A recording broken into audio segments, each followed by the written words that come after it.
Hello बच्चों, तो आपका स्वागत है अपने ही चैनल एंफ्यूज एकेडमी में। और आज मैं ये लेक्चर मैथ्स पे बना रहा हूँ।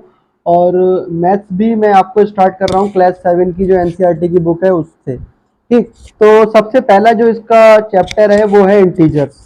तो आइए हम और आप मिलकर बहुत अच्छे से समझते हैं कि इंटीजर्स क्या होते हैं। ठीक, तो इंटीजर्स के बारे में हम पढ़ेंगे कि इंटीजर्स होते क्या हैं। ठीक, इंटीजर्स जैसे कि आप ये समझ लीजिए कि आपने नंबर्स तो पढ़े होंगे, नंबर्स। ठीक है भाई, सबको पता होगा कि नंबर्स क्या होते हैं। ठीक है, नंबर्स का मतलब हो गया कि जैसे 1 2 3 4 5 6 एंड सो ऑन, मतलब ये सारे नंबर हैं। ठीक, आप फिर नंबर से नंबर लाइन पे भी आए होंगे कि नंबर लाइन क्या होती है ना। तो ठीक है, मैं थोड़ा सा बताता हूँ आपको कि नंबर लाइन होती क्या है। नंबर लाइन एक तरीके की लाइन है, मतलब आप इसको तोड़ के देख लीजिए। नंबर का मतलब तो आपको पता है, ठीक है, ये सारे नंबर्स। और लाइन का मतलब भाई एक लाइन होती है, या फिर आप ये कह सकते हो कि एक लाइन पर नंबर को दिखाना। एक लाइन पर नंबर होते हैं, उसको नंबर लाइन कहते हैं। बहुत इजी, सिंपल और आसान भाषा में। ठीक है, थोड़ा सा देखते हैं इसके बारे में। ये मैंने एक लाइन खींची। ठीक, इस लाइन पर मैंने बिल्कुल आधे में, मतलब हाफ ये और हाफ ये, यहां पर मान लिया 0। ठीक, इस लाइन के अगर मैं राइट में जाऊंगा तो मुझे पॉजिटिव जाना है, और अगर इस लाइन के मैं लेफ्ट में जाऊंगा तो मुझे नेगेटिव जाना है। ठीक, ये वाला जो है राइट साइड है और ये वाली लेफ्ट साइड है। ठीक, अब मैं स्टार्ट करता हूं। मैंने यहां पर एक नंबर लिखा, यहाँ पर 2 नंबर लिखे, यहाँ पर 3 लिखा, यहाँ पर 4 लिखा, यहाँ पर 5 लिखा, यहाँ पर 6 लिखा, यहाँ पर 7 लिखा। फिर राइट में गया तो मैंने पॉजिटिव नंबर लिए। मैं अब लेफ्ट में जा रहा हूं तो मैं निगेटिव नंबर लूंगा।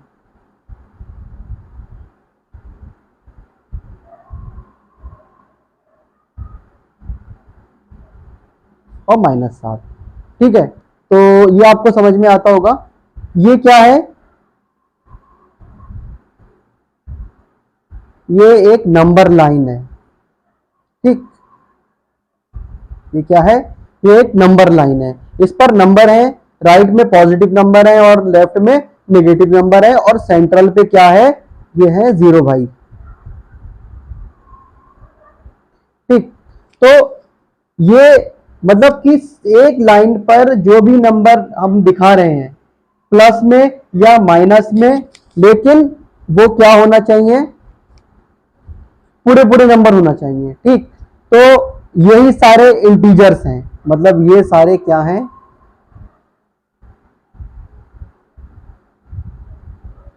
इंटीजर्स हैं। इंटीजर बेसिकली दो टाइप के होते हैं। एक होता है पॉजिटिव इंटीजर और एक होता है निगेटिव इंटीजर। इसके नाम में ही क्लियर है, अगर पॉजिटिव नंबर है तो वो पॉजिटिव इंटीजर, और अगर निगेटिव इंटीजर है तो वो निगेटिव इंटीजर। ठीक, तो ये वाले जो सारे नंबर हैं 1 2 3 4 5 6, ये तो तुम्हारे पॉजिटिव इंटीजर हैं, और ये वाले निगेटिव इंटीजर हैं। तो मैं उम्मीद करता हूं कि आपको ये इंटीजर वाला स्केल समझ में आया होगा कि पॉजिटिव इंटीजर क्या होते हैं और निगेटिव इंटीजर क्या होते हैं। ठीक, अच्छा, एक चीज और बताना चाहूंगा इसके अंदर कि पॉजिटिव और नेगेटिव का मतलब ये है कि अगर आप कंपैरिजन करोगे तो हमेशा पॉजिटिव वाला नंबर जो भी है वो ग्रेटर देन होता है नेगेटिव वाले नंबर से। ठीक, जैसे मैं लिखूं यहां पर +5 और यहां लिखूं -10, तो देखने में तो ये 10 बड़ा है, लेकिन इसके साथ में माइनस लगा हुआ है, इसलिए 5 इज ग्रेटर देन -10। और अगर मैं जनरली दोनों पॉजिटिव ले लूं 5 और 10, तब 10 इज ग्रेटर देन 5। ठीक, और अगर मैं कंपैरिजन करूं दो निगेटिव नंबर्स का, अगर ये भी, ये -5 है और ये -10 है, फिर भी -5 बड़ा होगा। दिखने में ये भाई बड़ा है, ये छोटा है, लेकिन क्या होता है, माइनस में जितना छोटा नंबर होता है वो उतना ही बड़ा होता है। ये बात याद रखें। ये क्यों होता है? क्योंकि हम कभी भी जो है ना, हम जो है फॉरवर्ड डायरेक्शन में चलते हैं। ठीक, नंबर लाइन मैंने आपको ऊपर बताई थी कि आप ये समझ लें कि ये -5 है,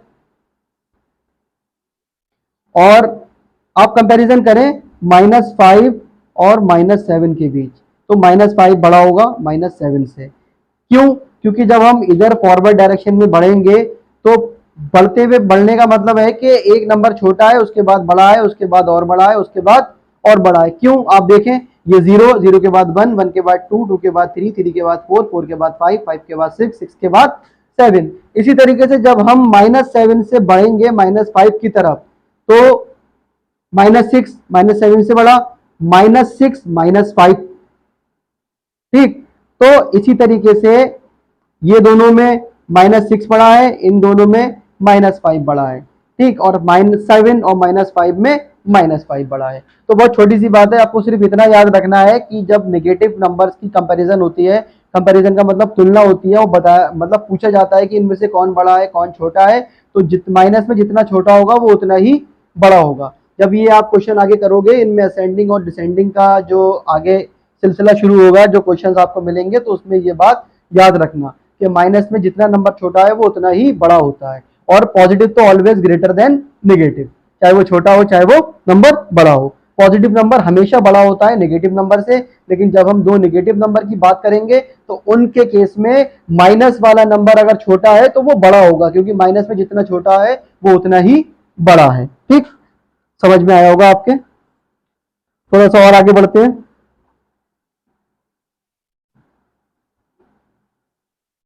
देखिए, बुक की, अगर आप बुक के हिसाब से जाओगे तो बुक में बहुत सारी बातें लिखी हुई हैं, और उनको शायद पढ़ाना और आपको पढ़ना, शायद आप बोर भी हो जाएं, लेकिन मैं आपको बेसिकली तरीके से इतना अच्छे से पढ़ा रहा हूँ, और कि आप अच्छे से समझ जाएंगे कि एक्चुअल में आपको करना क्या है, एक्चुअल में क्या होता है, और आप अंदर तक पहुंचेंगे, डीप में पहुंचेंगे। ठीक है, कि इंटीजर्स क्या होते हैं। ठीक, तो एक छोटा सा टॉपिक और है इसके अंदर, मैं आपको बताता हूँ कि भाई देखिए, जब भी आप प्लस और प्लस करते हैं, माइनस और माइनस करते हैं, प्लस और माइनस करते हैं, और माइनस और प्लस करते हैं, ये अभी आपके समझ में नहीं आएगा, लेकिन आप इसको ध्यान से सुन लीजिए कि एक्चुअल में होता क्या है। ये एक तरीके का ऑपरेशन होते हैं। ऑपरेशन का मतलब हो गया कि आप मैथमेटिक्स में जो ऑपरेशन होते हैं, जैसे प्लस करना, माइनस करना, गुणा करना और डिवाइड करना, इनको ऑपरेशन कहते हैं। कि जब आपको क्वेश्चंस के अंदर प्लस प्लस मिले, माइनस माइनस मिले, प्लस माइनस मिले, या माइनस प्लस मिले, तो क्या होता है? तो plus plus always plus, minus minus always plus, plus minus always minus, और माइनस प्लस ऑलवेज माइनस। ठीक, तो अगर आप ध्यान से देखें तो आपने इसमें एक चीज ऑब्जर्व करी होगी या नहीं करी होगी, तो मैं आपको बता दे रहा हूं। इसमें ऐसा होता है कि जब भी साइन एक से होते हैं, साइन अगर सेम है तो हमें प्लस मिलेगा,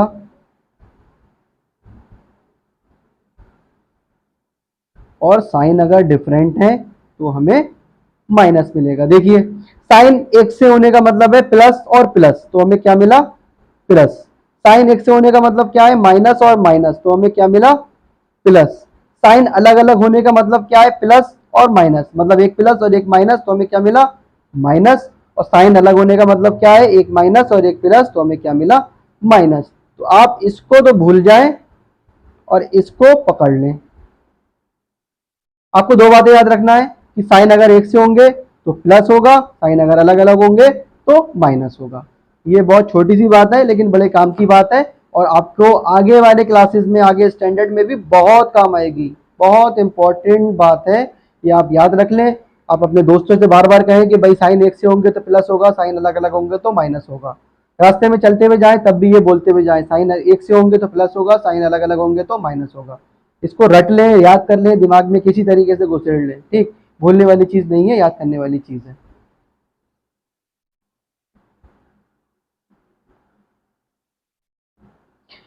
अब जैसे मैं आपको एक एग्जाम्पल देता हूं इसी वाले पर, छोटा सा। इस पर एग्जाम्पल ये है कि ये लिखा हुआ है -5 और -7। देखिए, माइनस और माइनस यानी कि साइन एक से है, साइन एक से है तो क्या होता है, प्लस होता है। प्लस क्या क्या होगा, 5 और 7, 5 और 7 को आप ऐड करोगे तो क्या हो जाएगा 12, लेकिन साइन आता है माइनस का। बात समझ में आई।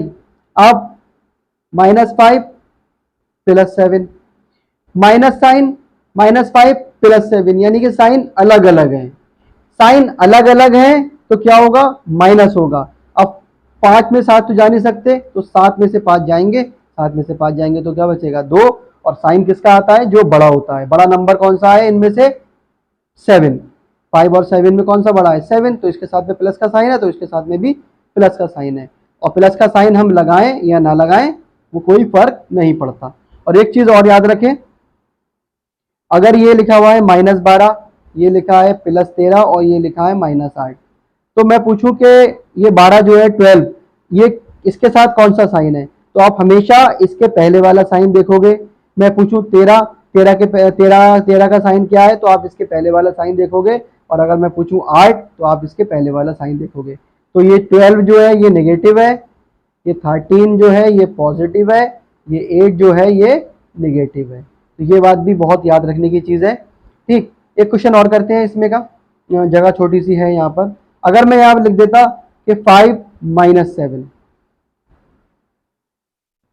अब ये वही चीज हो गई, छोटे बच्चे से पूछो कि भाई 5 में से 7 घटाओ, तो वो कहेगा अरे पागल हो क्या, 5 में से 7 कैसे घट सकते हैं, 5 छोटा नंबर है और 7 बड़ा नंबर है।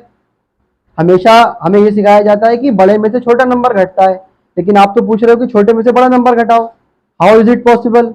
लेकिन ये पॉसिबल है कैसे, आपने देखा 5 इसके साथ साइन काय का है, जब कोई साइन नहीं है तो प्लस का साइन है। आपने देखा 7 इसके साथ साइन काय का है, माइनस का। ठीक, और प्लस और माइनस यानी कि साइन दोनों के अलग अलग है तो क्या होता है माइनस, साइन अलग अलग है दोनों के साथ तो क्या होता है माइनस। अब 5 में से 7 माइनस हो नहीं सकता तो 7 में से 5 माइनस होगा, और जब 7 में से 5 माइनस होगा तो आंसर मिलेगा 2। और साइन इसके साथ साइन किसका आएगा, जो नंबर बड़ा होगा। इन दोनों में कौन नंबर बड़ा है, 7, तो इसके साथ माइनस का साइन है, इसके साथ माइनस का साइन आ गया। तो अगर हम पूछें कि 5 में से जब 7 घटाओगे तो क्या बचेगा, आपका जवाब होना चाहिए -2। ठीक, तो आज ये छोटा सा एक इंट्रोडक्शन लेक्चर था और मैंने शुरुआत कर दी है। और ये अगर आपको अच्छा लगे तो थोड़ा सा कमेंट वगैरह कीजिएगा, क्योंकि आपकी कमेंट करने से मोटिवेशन मिलता है, और मोटिवेशन तो पता ही है आपको कि मोटिवेशन क्या एक तरीके का फ्यूल है। किसी भी ऐसे गाड़ी को चलाने के लिए पेट्रोल चाहिए होता है, डीजल चाहिए होता है, इसी तरीके से अगर आपको कुछ करना है लाइफ में तो मोटिवेट होना पड़ेगा। तो भाई अगर आपको ये लेक्चर अच्छा लगा हो और आपको आगे पढ़ने का मन हो तो थोड़ा सा कमेंट वगैरह कीजिएगा, जिससे कि मैं थोड़ा सा और पढ़ाने में इंटरेस्ट लूँ। वैसे भाई पढ़ाना तो मुझे अच्छा लगता है, मेरा इंटरेस्ट है, लेकिन आप कमेंट करेंगे तो मुझे अच्छा लगेगा और मैं और इंटरेस्ट लूँगा और इंटरेस्ट के साथ आपको बहुत अच्छे से पढ़ाऊँगा। और वादा करता हूँ कि ये पूरा लेक्चर मतलब पूरा का पूरा सिलेबस आपको कंप्लीट कराऊँगा। क्लास 7 का जो एनसीईआरटी की बुक है वो मेरी गारंटी के साथ हर क्वेश्चन इसका कंप्लीट होगा, और आप बहुत आराम से इसको समझ पाएंगे और बहुत अच्छे नंबर स्कोर कर पाएंगे। ठीक, तो आगे का लेक्चर देखने के लिए आप प्लेलिस्ट में जा सकते हैं, इसकी मैं प्लेलिस्ट तैयार कर दूंगा, क्लास 7 मैथ। ठीक, थैंक यू।